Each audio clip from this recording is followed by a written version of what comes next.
Dona nobis pacem pacem, dona nobis pacem. Dona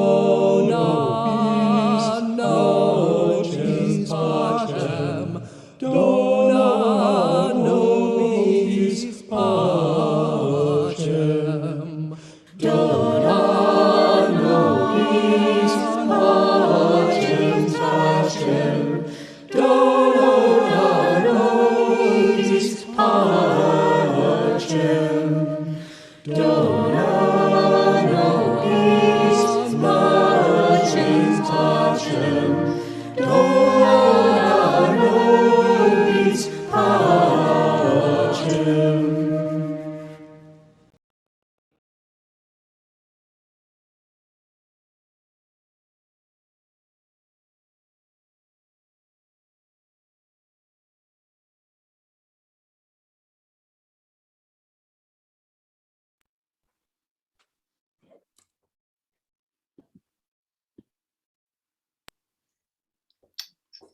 I have here our simple chalice flame.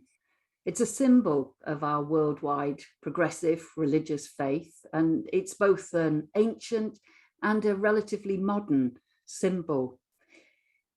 Some of you will know that in the Second World War, this was a symbol, a chalice flame. It was used by the Unitarian Services Committee, working with refugees who were trying to escape from Europe. It brought a message of welcome and support to all people, whoever they were, wherever they'd come from, and whatever their faith. This morning, it's shining out a welcome to all of you, all of us gathered here on Zoom for Kensington Unitarian's annual Remembrance Sunday service. And may this living flame, may it burn brightly, and may it commemorate all those people whose lives have been taken or blighted by warfare the world over, not least of whom are the civilians. So today, as we traditionally honour those who fight and are wounded or killed in wars, let's also remember the old, the young, and all those who are caught up in warfare, not as participants, but as shocked and frightened bystanders. May this our flame shine out and help us remember and reflect. So a warm welcome goes out to anyone watching this video at a later date or reading this script. And I hope that its message, blessed are the peacemakers. I hope that message helps us all to explore the potential seeds of warlike attitudes that lie within so many of us. As always here on Zoom, please just join in at a level that feels right for you.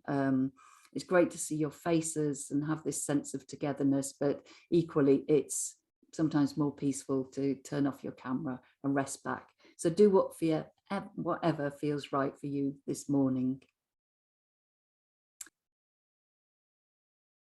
And let's just take a moment to think of all the issues that have been, let's think of the issues that have been mentioned today and take those into our time of prayer and reflection, which is marking the start of Interfaith Week here in England. And it begins with some words from Joyce Rupp. So you might like to take a moment to align yourself with, let's align ourselves with that which is greater than our small self.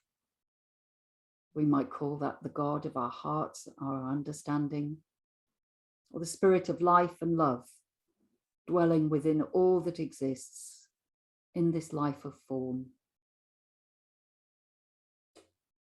Peacebringer, come to all hearts at war.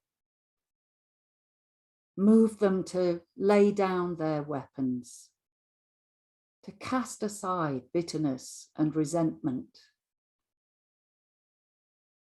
Bring your peace to hard-hearted ones, lessen the grip of those who desire revenge. May your peace release whatever binds and free all those held captive by hostility. And as we in Britain mark the start of Interfaith Week, let us dedicate ourselves this day to the shared tasks of our society, the making of connections between different groups, healing divisions, working harmoniously together to resolve social issues born of poverty, ignorance, and injustice.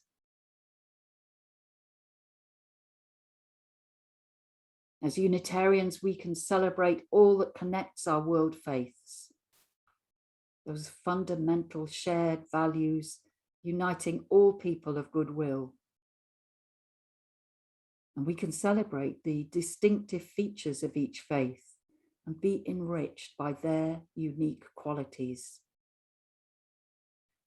And we can work tirelessly and with respectful curiosity to increase opportunities for dialogue and to deepen understanding.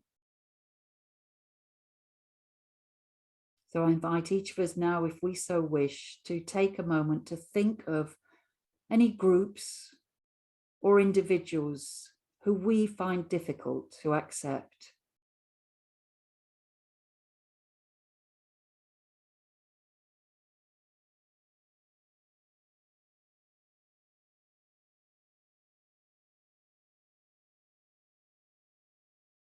What can we do to remain open-hearted towards those who are different from us?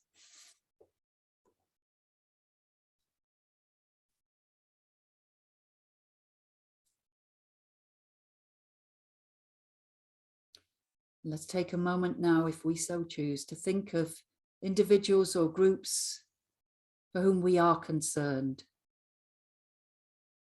Be they people close to us or people whose lives we hear through the news.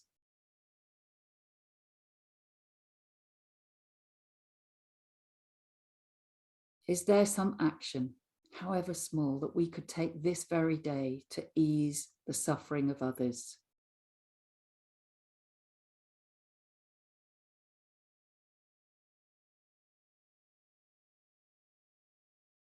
And if not, how best might we remain open-hearted and loving witnesses to the struggles of others?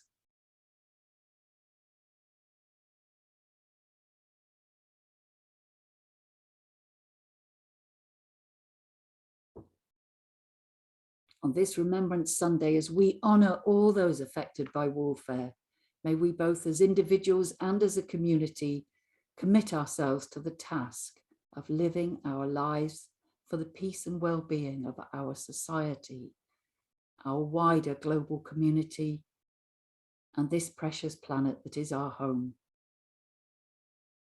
Oh, may our lives express our faith and our values this day and all days.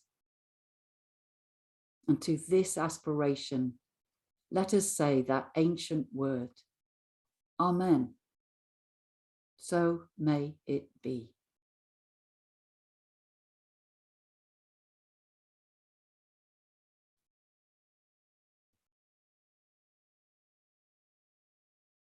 So let's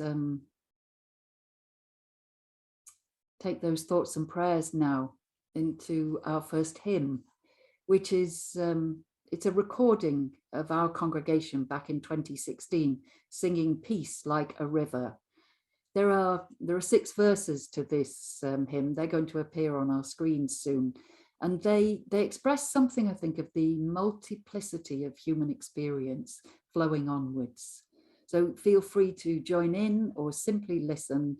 The words will be on our screens and we'll do our best to make sure that we're all muted, but you might like to check that before you sing lustily.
Good morning. I've got two short readings now. The first is by John Philip Newell from his book, Praying with the Earth, a prayer book for peace. You'll perhaps recognize that these words are a reworking of the Beatitudes found in Matthew's Gospel, and it's called The Blessing of Jesus. Blessed are those who know their need, for theirs is the grace of heaven. Blessed are those who weep, for their tears will be wiped away. Blessed are the humble, for they are close to the sacred earth. Blessed are those who hunger for earth's oneness, for they will be satisfied. Blessed are the forgiving, for they are free. Blessed are the clear in heart, for they are the living presence. Blessed are the peacemakers, for they are born of God. And now, perhaps some similarly well-known words from the Chinese writer Lao Tse, author of the Tao Te Ching. And I'm going to read this both forwards and backwards because to me it makes sense that way. See what you think. So it's called Peace by Lao Tse. If there is to be peace in the world, there must be peace in the nations. If there is to be peace in the nations, there is to be peace in the cities. If there is to be peace in the cities, there must be peace between neighbors. And if there is peace between neighbors, then there must be peace in the home. And if there is to be peace in the home, there must be peace in the heart. And now reading it the opposite way round, I think it makes complete sense. There must be peace in the heart if there is to be peace in the home. There must be peace in the home if there is to be peace among neighbors. If there is to be peace among neighbors, there must be peace. There will be peace in the cities. There must be peace in the cities if there is to be peace in the nations. There must be peace in the nations if there is to be peace in the world. Thank you. Thank you for that, Juliet. And I'd never read that the other way around. It does work, as you say. So we're moving now towards the meditative part of our gathering. We'll have some words to lead us into stillness, and there'll be a video of our chalice flame for you to focus on if you find that helpful. And then after 2 minutes of silence, you'll hear our pianist, Peter Crockford, playing 2 Chopin preludes for us. He chose them, he said, as a lament for the innocent victims of war. But as always, please feel free to think your own thoughts and meditate in your own way. My words are just simply suggestions. But I do suggest that we get ourselves into a comfortable position now. Maybe turn off your camera if that helps you. Enjoy that feeling of resting where you are sitting or lying. You might like to sense the earth beneath you. Slip your shoes off if you like, or put your feet up, whatever feels right for you. Maybe have a little stretch, and if it feels right, straighten your back gently and maybe lift your shoulders up and roll them back and down, helping to release any tension that we might be aware of or not aware of. And with eyes opened or closed and facial muscles eased and relaxed, softening our foreheads and the muscles of your head and neck, let's take a breath in, one of those lovely conscious breaths. Maybe imagine breathing into a peaceful place within our very being. And as we enter the fellowship of silence together, we might imagine all the silences that will be held today on Remembrance Sunday here in Britain at 11 a.m. The memorial days that happen on different dates around the world. Let's know ourselves to be part of all of that remembering. Let's enter a quiet time together now with our chalice flame, which will end with those Chopin piano preludes.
So on Remembrance Sunday, as usual, there will be a Unitarian representative at the Cenotaph here in London, where wreaths are going to be laid in honour. And there'll also be a member of our congregation taking part in the Armed Services Parade. Some of you will know Ian Entwistle, who is a Chelsea pensioner. I spoke to Ian earlier this week and he's helped me write this address. So let's have a look at a photo of Ian and some of his companions.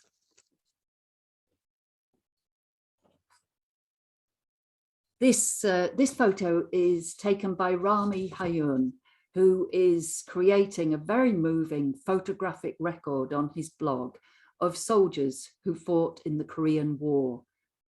It's sometimes described as the hidden war, yet some 1,000 British soldiers died, with much higher casualties amongst the American and Korean forces. Let's pause a moment and look at this group. They're all aged now around 90. You might just spot Ian if you know him. He's standing on the back row, second from the right. And he told me that he was just 19 when he went to war in Korea, the last war in which trenches were dug. And he still remembers his 19-year-old sense of adventure when he was setting off for war. He still remembers his friends who died, who didn't come home. And he told me that in his view, those who have fought in wars and lived to tell the tale are some of the most anti-war people you will ever meet, because they all know the suffering, the noise, the stench of battle, the terror of it, and ultimately the sense of futility. So thank you, Ian, for sharing your thoughts and that photo, and for talking to me this week.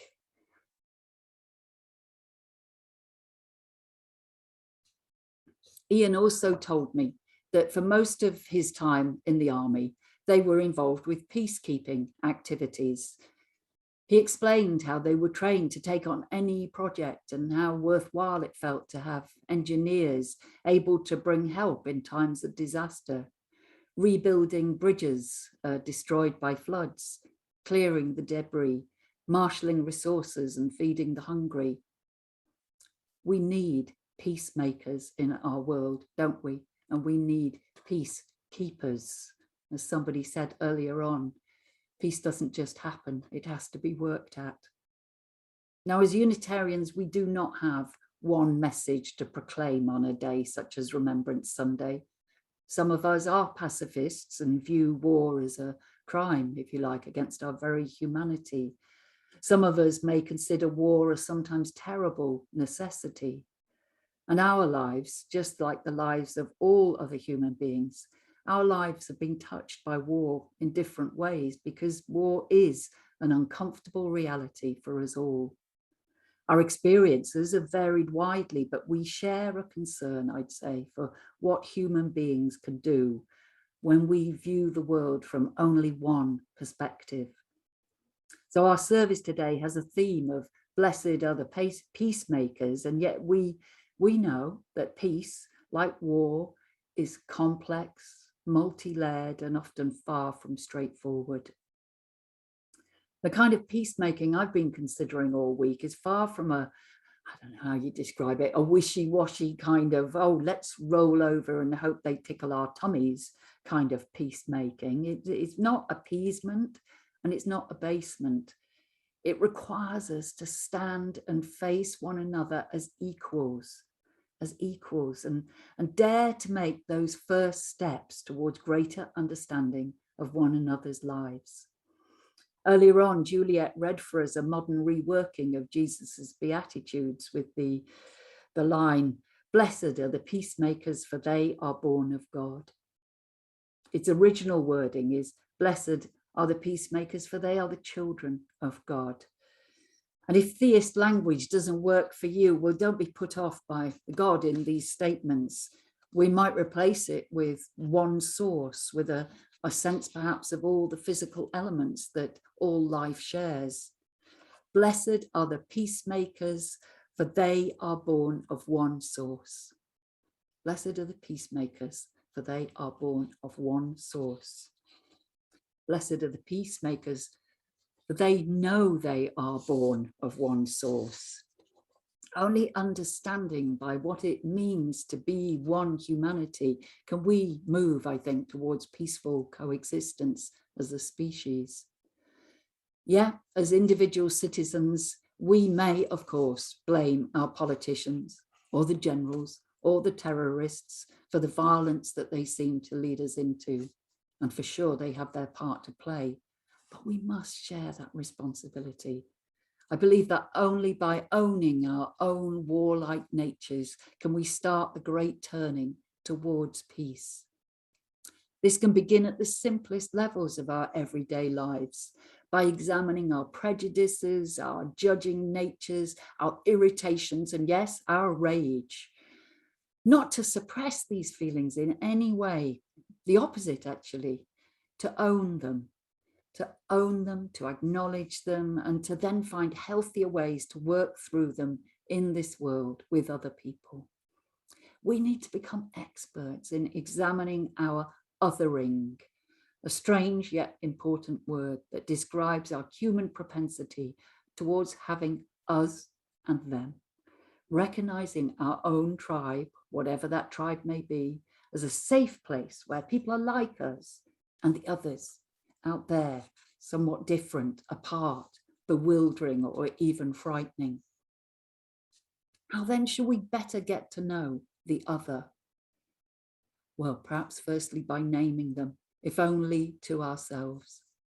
Who are the groups that we dislike, fear, or disapprove of, or simply keep our distance from? And then finding a real live human being that we might tentatively reach out to or listen to through their speaking or their writing. Let's keep encouraging one another to reawaken our curiosity. That being curious about those who are different from us, and using that age-old mantra of when faced with something or someone we find challenging, this too is me. This too is me. Let's encounter the other with a heart that can acknowledge, this too is me, for we are born of one source. And on this Remembrance Sunday, let's truly honour all those who've died that we might live. And let's honour all those who quietly go about the process of peacemaking in their own lives and in the life of the world. Amen.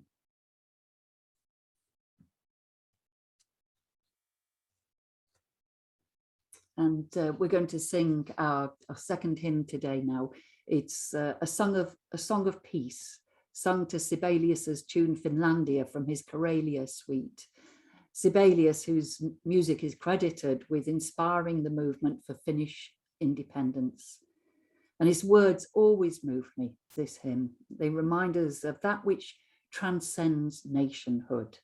We are so much more than the tribes to which we are assigned by birth.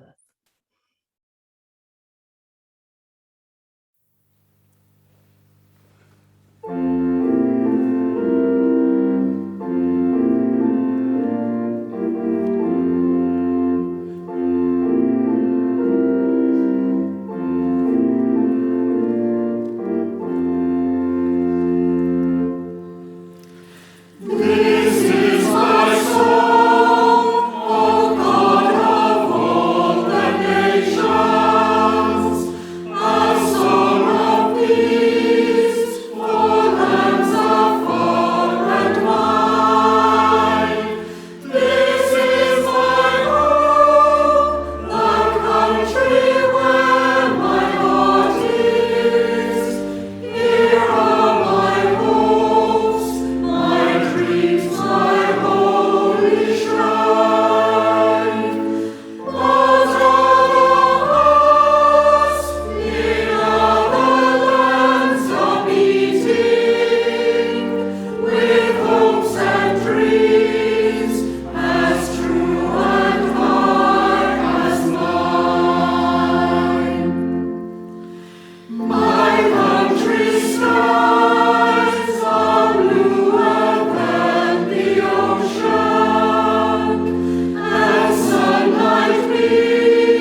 So time for our announcements now. There's a few more than usual. Really big thanks to John Davis and John Humphreys for all the background work of hosting. I tell you, it's a lot easier to actually lead the service than it is to do the hosting on Zoom. Thank you to Peter Crockford for our piano music, really beautifully played. And Juliet, thank you for our reading today. That really touched me. Don't forget, everybody, that we'll have our virtual coffee time after the service to chat together if you'd like. I think we'll stay together as a whole group because I know some people want to go off to do the 11 o'clock silence. And if that's not your thing, please do get in touch via email if you'd like to. We'll be back here on Zoom again at 10 a.m. next Sunday when Jane Blackall will be leading our service, and we'll have visitors from the Brighton Unitarian congregation. Feel free to share the service link with your friends. As ever, there are a number of opportunities to connect congregationally in the week ahead. The 10:30 Tuesday coffee morning, always great conversation. Newcomers are welcome to join that. We have our heart and soul contemplative spiritual gatherings. And this week's theme is strangeness. Isn't that a great title? That sense of mystery that exists for us, even with those we know well. That's tonight, Sunday or Friday at 7 p.m. with Jane on Zoom, or other leaders hold heart and soul sessions at other times. And if you've not been before, it's never too late to start. Some in-person events coming up in a couple of weeks. There'll be another Getting to Know You walk. That's at 2 p.m. on Sunday, the 21st of November. It's organised by Carolyn Appleby. It's going to be in Kensington Gardens. Get in touch with us if you want more details. Carolyn's a hardy soul, so it's a whatever the weather walk. So bring your umbrellas. And do make a note in your diaries that on the 21st of December, that's a Tuesday, the West London Green Spirit Group are inviting everybody to join them for their winter solstice celebration in the church at Notting Hill, 1:30 to 3:30. But we do need you to book for that. And looking further ahead, we're looking for people to join in the virtual choir singing Christmas carols.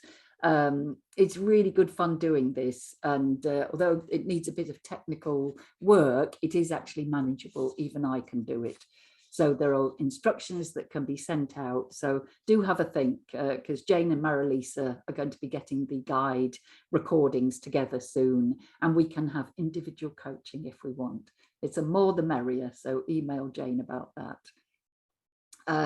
Keep in touch with people. This community has a life way beyond just these Sunday services. So thank you to everybody who is keeping in touch with other people. And we are moving towards our hybrid services where people can join in with Zoom or be with us in the church in Kensington. So thank you for your patience with that. The technology is coming along, but it is quite a task. We've got our closing words now. They're a bit longer than usual. There's music to follow. When Peter will play a wartime classic, We'll Meet Again. So you might want to select gallery view now, if you can, so that we can get a sense of one another in community as we close. And our closing blessing starts with some words taken from a poem by Denise Levertov called Making Peace. In her poem, Making Peace, Denise Levertov tells us, a voice from the dark called out, the poets must give us imagination of peace to oust the intense, familiar imagination of disaster. Peace, not only the absence of war, but peace like a poem is not there ahead of itself, can't be imagined before it is made, can't be known except in the words of its making. Levertov goes on to remind us of our part in the making of peace. A line of peace might appear if we restructured the sentence our lives are making, revoked its reaffirmation of profit and power, questioned our needs, allowed long pauses. So may each of us in the week that lies ahead May we allow some long pauses in our habitual ways of being, that peace might find a welcome in our lives and radiate out into a world so yearning for curiosity and compassion alongside our love. Amen. Go well, everyone, and blessed be.